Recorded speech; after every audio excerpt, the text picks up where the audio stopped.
Bab 1. Remaja adolescensi adalah suatu periode dalam pertumbuhan manusia antara pubertas dan kematangan atau maturity, dan berlangsung biasanya antara 12 sampai 18 tahun dan 21 tahun. Masalah-masalah remaja secara umum diasumsikan muncul dari kemodernan zaman. Namun, analisis kesejarahan menunjukkan bahwa bukan hanya sekarang, kebanyakan generasi muda dan hampir semua pemuda yang menjadi subjek riset adalah masalah.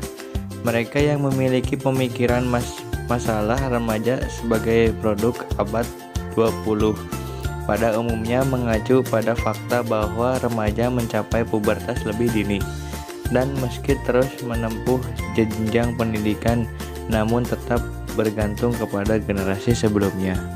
Dalam perkembangan remaja, soft skill harus dikembangkan secara wajar dan optimal untuk remaja mencapai dewasa yang sempurna. Soft skill tersebut sangat berpengaruh terhadap aktivitas remaja. Selain itu, soft skill berguna bagi remaja untuk menghadapi dan memecahkan masalah-masalah yang timbul dalam perkembangannya. Salah satu cara pengembangan soft skill remaja adalah dengan menerapkan konseling relasi remaja. Kenyataan di masyarakat, masih banyak remaja yang belum memiliki soft skill seperti yang diharapkan dalam dunia pendidikan. Hal tersebut terwujud dalam bentuk tingkah laku remaja yang emosional, suka dengan pola-pola konflik, tidak memiliki sopan santun, ingin menang sendiri, kurang bisa bekerja sama, egois dan anarkis. Banyak peristiwa merugikan khalayak yang disebabkan oleh ulah remaja, seperti tawuran terjadi dalam dunia pendidikan.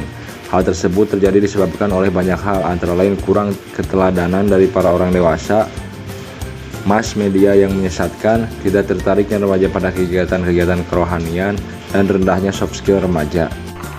Makalah ini disajikan dengan tujuan untuk menambah khasanah para pendidik dalam mengembangkan pola mendidik para remaja agar mencapai dewasa secara sempurna, sehingga dapat mewujudkan warga negara yang berakhlak mulia dan produktif. Untuk itu, maka perlu dibahas tentang peningkatan soft skill remaja oleh konselor bermartabat melalui konseling relasi remaja. Rumusan masalah. 1. Pengertian pertumbuhan fisik adolescensi. 2. Pengertian perkembangan gerak adolescensi. 3.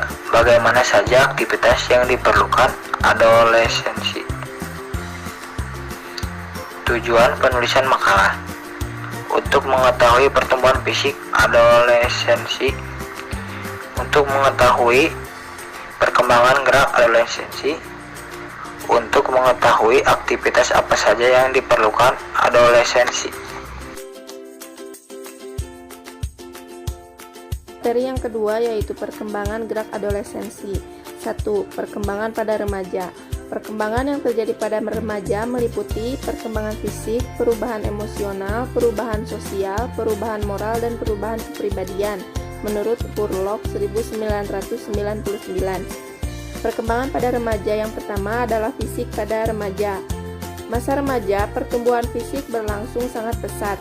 Perkembangan seksualitas remaja ditandai dengan dua ciri, yaitu ciri seks primer dan ciri seks sekunder menurut Al-Migwar 2006. Yang kedua ada menurut Depkes Republik Indonesia tahun 2002. Ciri-ciri seksualitas primer pada remaja dibedakan atas jenis kelamin, yaitu laki-laki dan perempuan. Remaja laki-laki ditandai dengan telah berfungsinya organ reproduksi, yakni dengan adanya mimpi basah yang umumnya terjadi pada manusia usia 10-15 tahun. Hal ini terjadi akibat organ testis telah mulai memproduksi sperma. Sperma yang telah dikeluarkan jika kantungnya telah penuh, sementara pada remaja putri ditandai dengan adanya peristiwa menstruasi. Menstruasi pertama ini menandakan bahwa remaja putri sudah siap untuk hamil, menurut Depkes RI 2002. Menurut Al-Migwar 2006, ciri-ciri seks sekunder pada remaja dibedakan atas jenis kelamin, yaitu laki-laki dan perempuan. Remaja laki-laki ditandai dengan perubahan otot-otot tubuh, lengan, dada, paha, dan kaki tumbuh menjadi lebih kuat.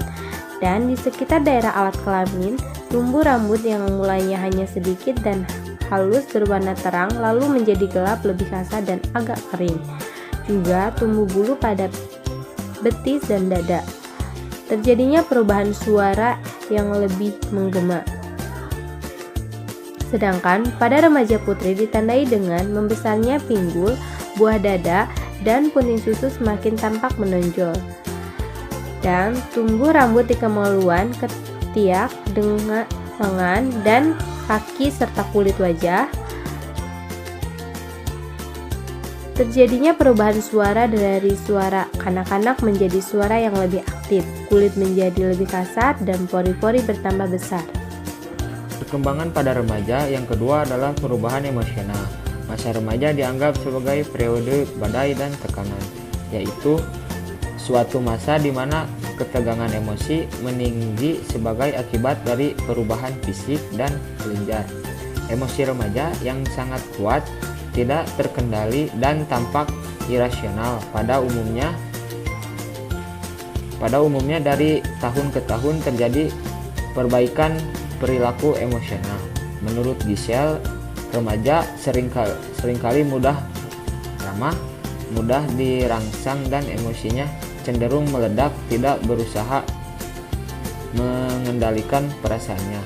Remaja tidak lagi mengungkapkan amarahnya dengan cara gerakan amarah yang meledak-meledak, melainkan dengan menggerutu, tidak mau berbicara atau dengan suara keras mengkritik orang-orang yang menyebabkan amarah. Remaja juga iri hati terhadap orang yang memiliki benda lebih banyak. Harclop 199.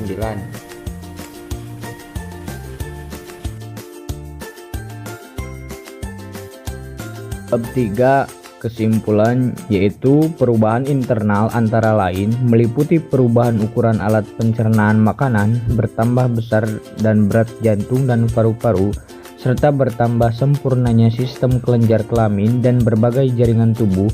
Berkaitan dengan perkembangan fisik ini, Cullen dan Thomson mengemukakan bahwa perkembangan fisik individu meliputi 4 aspek.